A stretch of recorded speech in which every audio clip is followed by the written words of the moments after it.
أعوذ بالله من الشيطان الرجيم بسم الله الرحمن الرحيم السلام عليكم ورحمة الله وبركاته. الحمد لله إن الحمد لله نحمده ونستعينه ونستغفره ونعوذ بالله من شرور أنفسنا ومن سيئات أعمالنا من يهده الله فلا مضل له ومن يضلله فلا هادي له. أشهد أن لا إله إلا الله وحده لا شريك له وأشهد أن محمدا عبده ورسوله أما بعد. Alhamdulillah, segala puji mari kita panjatkan kehadirat Allah Subhanahu wa taala. Salawat dan salam selalu kita haturkan kepada junjungan kita Nabi Muhammad sallallahu alaihi wasallam. Jamaah rahimani wa rahimakumullah. Alhamdulillah, hari ini kita sudah memasuki tanggal 7 ya di bulan Sya'ban. Berarti ini ayam bulbitnya insyaallah tanggal 13 itu besok Ahad, Senin, Selasa, pas tanggal 1 Februari.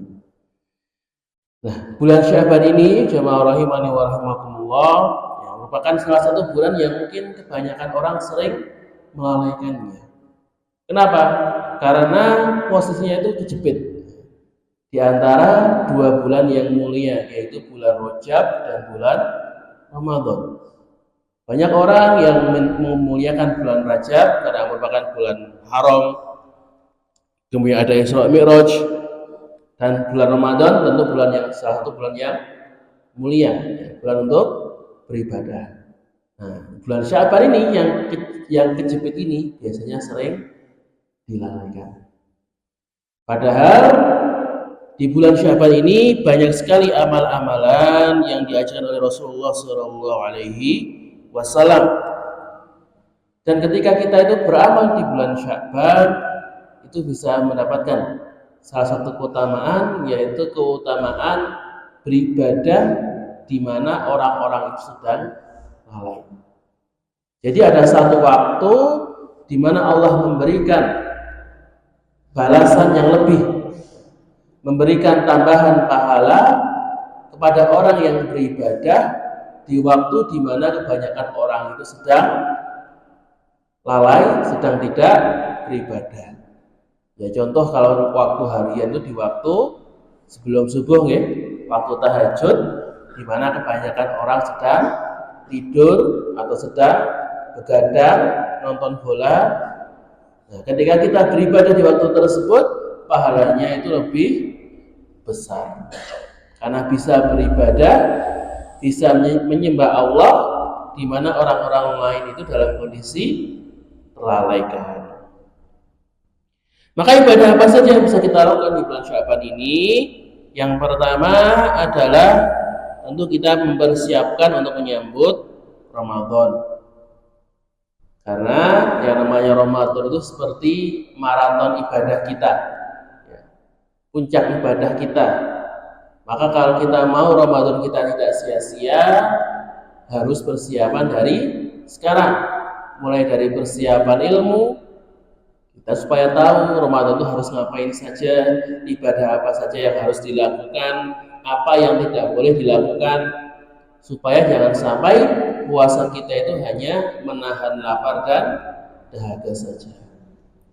Kemudian persiapan mulai melatih ibadah kita, ya, latihan baca Quran, latihan sholat malam, latihan puasa sunnah, supaya nanti di Ramadan itu kuat sampai akhir, tidak kecapean di tengah jalan kemudian stop sebelum sampai penghabisan. Dan yang tidak kalah penting juga persiapan dananya, ya, persiapan infaknya. Kita mau di Ramadan mau infak berapa? Kemudian yang kedua, memperbanyak puasa sunnah di bulan Sya'ban. dalam suatu hadis yang diriwayatkan dari Aisyah radhiyallahu anha bahwa beliau berkata, aku tidak pernah sama sekali melihat Rasulullah Shallallahu Alaihi Wasallam berpuasa secara sempurna sebulan penuh selain pada bulan Ramadan. Jadi nggak boleh puasa 1 bulan full kecuali di bulan Ramadan. Aku pun tidak pernah melihat beliau berpuasa yang lebih banyak daripada berpuasa di bulan Sya'ban. Jadi Rasulullah itu juga banyak berpuasa, baik dengan puasa Senin Kamis, ya puasa Daud. Tapi di bulan Sya'ban puasanya lebih diperbanyak. Maka beberapa ulama ada yang mengatakan boleh kalau dipuasa di bulan Sya'ban, puasanya itu setiap hari, tapi tidak sampai sebulan. Dikosongkan beberapa hari sebelum Ramadan. Tapi sebelumnya mau dari awal sampai akhir itu tidak apa-apa. Atau yang tidak mampu ya bisa tetap dengan merutinkan puasa sunnah yang biasa dilakukan. Yang biasa puasa Daud ya dipertahankan. Yang biasa puasa sunnah ya jangan sampai bolong-bolong. Nah, puasa ini itu sebagai pemanasan, sebagai persiapan, sehingga nanti di bulan Ramadan insya Allah bisa kuat puasa 1 bulan full, tidak mokah ya, tidak batal di tengah jalan. Yang ketiga, membayar utang puasa. Aisyah radhiyallahu anha berkata, aku dahulu punya kewajiban puasa. Aku tidaklah bisa membayar utang puasa tersebut kecuali pada bulan Sya'ban.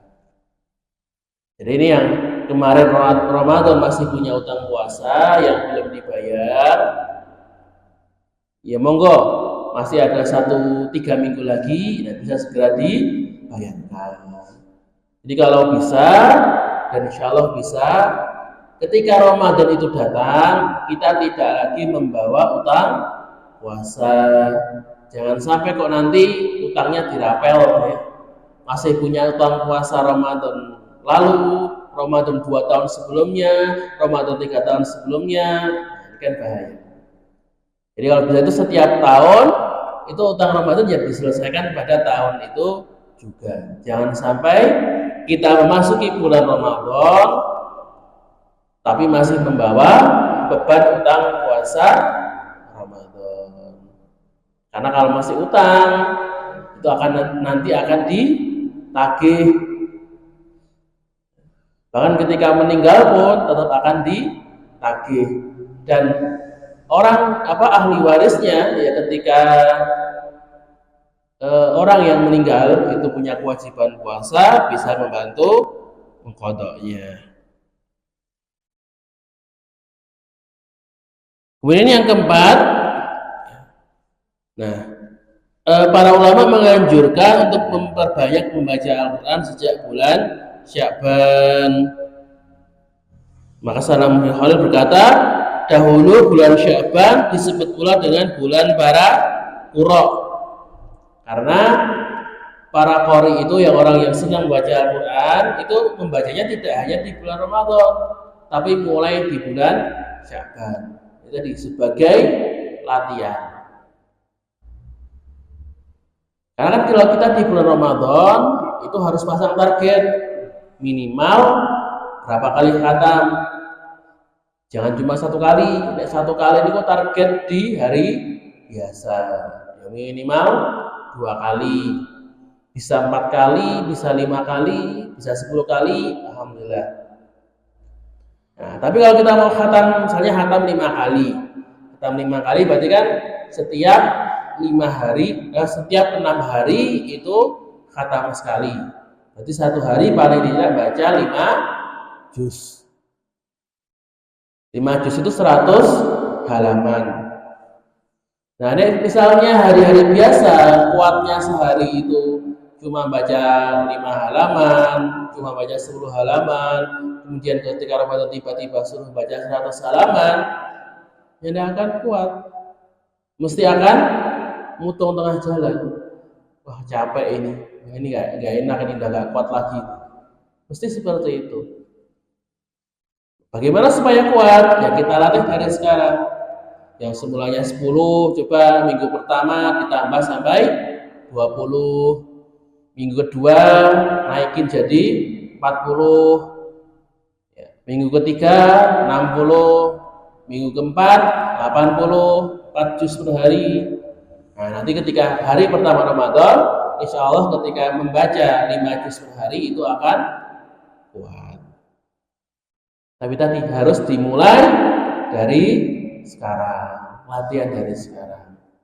Kalau enggak, ya nanti khawatirnya semangatnya di awal, tapi di akhir malah kendor. Ya. Ibarat kata orang maraton, nggak pernah pemanasan, nggak pernah jogging, langsung lari kenceng, belum sampai finish sudah ngos-ngosan, sudah pingsan duluan. Padahal kalau Ramadan itu makin akhir pahalanya makin besar, apalagi di 10 hari terakhir. Dan yang kelima, jauhilah amalan yang tidak ada tuntunannya di bulan Ramadan. Jadi bulan Syaban ini itu kadang-kala menjadi bulan di mana orang-orang itu memperbanyak amalan-amalan bid'ah, amalan-amalan yang tidak ada ajarannya. Walaupun kita memang diperintahkan untuk memperbanyak amalan, maka gunakanlah atau kerjakanlah amalan yang sudah ada dasarnya. Lo amalan yang sudah sahih saja kita masih sering keteteran, amalan yang benar saja masih sering kita tinggalkan, kok malah bersusah payah dengan amal-amal yang tidak ada dasarnya. Maka amalan apa yang disebut bid'ah itu? Ketika kita mengkhususkan suatu amalan tanpa ada dalil. Contohnya apa? Mengkhususkan bulan Syaban untuk mendoakan orang yang sudah meninggal. Kan doa itu nggak harus di bulan Syaban, bisa di bulan-bulan yang lain. Atau mengkhususkan ziarah kubur ketika bulan Syaban, apalagi sampai ziarah ke makam para wali, ya, makamnya Habib, makamnya Syekh. Ya, ini kenapa harus ziarah ke sana? Kalaupun ziarah ke sana, kenapa harus di bulan Syaban? Jadi kalau tidak bisa membawakan dalilnya, itu termasuk perbuatan bid'ah. Atau amalan-amalan lain yang tidak diajarkan Rasulullah, contohnya puasa nisfu Syaban. Ketika nisfu Syaban boleh nggak puasa? Boleh. Pertengahan Syaban berpuasa boleh. Yang tidak boleh kalau puasanya hanya di nisfu Syaban, mengkhususkan puasa di pertengahan Syaban, itu yang nggak boleh. Kalau sekedar puasa, wah saya puasa Ayyamul Bid, Ayyamul Bidnya kan ngepasin nisfu Syaban, ya tidak apa-apa, karena niatnya bukan untuk pertengahan Syabannya, tapi untuk Ayyamul Bid, itu boleh. Tapi kalau mengkhususkan tidak boleh. Atau malam nisfu Syaban diisi dengan sholat berapa ratus rakaat, dengan zikir berapa ribu kali. Nah, seperti ini kan tidak ada ajarannya. Atau ada juga yang contoh lain, misalnya mandi besar sebelum masuk Ramadan. Ada Pak? Jadi wah, supaya saya itu ingin masuk Ramadan dalam keadaan suci, ya, makanya sorenya itu mandi besar terlebih dahulu. Ya kalau mandi besarnya nggak apa-apa, nggak masalah.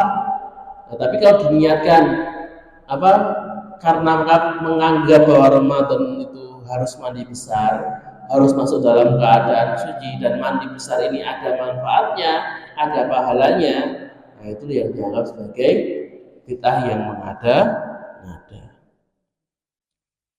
Maka jamaah rahimani wa rahimakumullah, Maka akhir kata, ingatlah ya perkataan dari salah seorang ulama yaitu Abu Bakar Al-Baihaqi.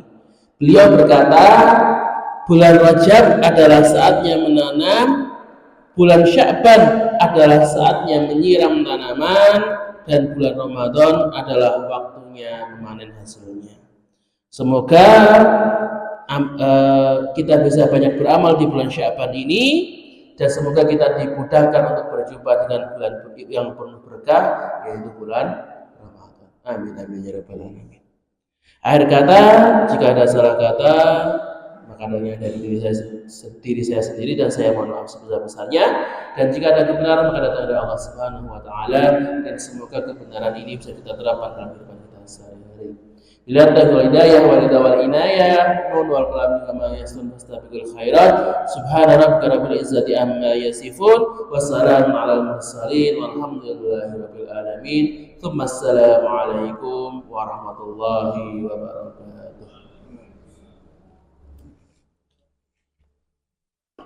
سبحان ربك رب العزة عما يصفون وسلام على المرسلين والحمد لله رب العالمين